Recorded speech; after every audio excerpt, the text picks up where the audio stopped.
Let's start question number 8 from exercise 6.3। क्या दिया गया है? E is a point on the side A D produced of a parallelogram A B C D. मतलब एक parallelogram दिया गया है ए बी सी डी। ठीक है, तो सबसे पहली बात आप एक पैरेललोग्राम ड्रा करो ए बी सी डी।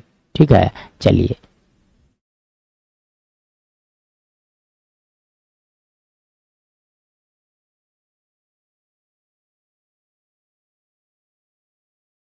चलो, ये पैरेललोग्राम का नाम हो गया ए बी सी डी। चलिए अब आगे बढ़िएगा। E is a point on the side E is a point on the side A D produced of a parallelogram. A D को आगे की ओर बढ़ाया गया है ई तक। So we have produced it up to E here. ठीक है, इसे बढ़ाया गया है ई तक। ठीक है, of a parallelogram B and C D intersect at F.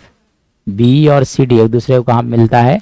F पर। तो चलो आप बी और सी डी दोनों को मिला दो, एफ पर मिलते हैं।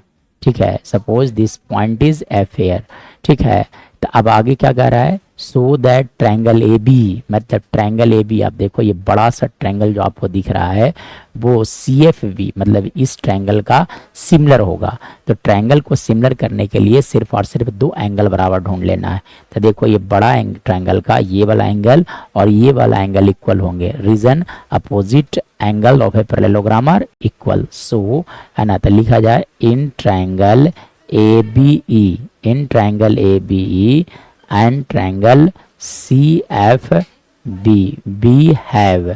अब क्या क्या इक्वल पाते हो वो लिखा जाए।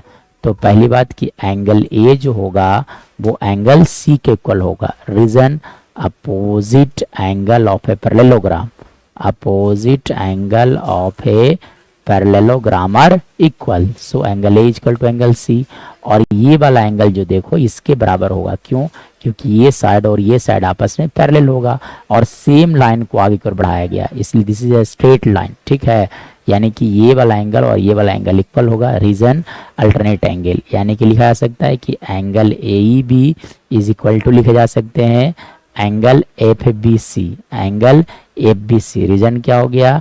Alternate angles are equal.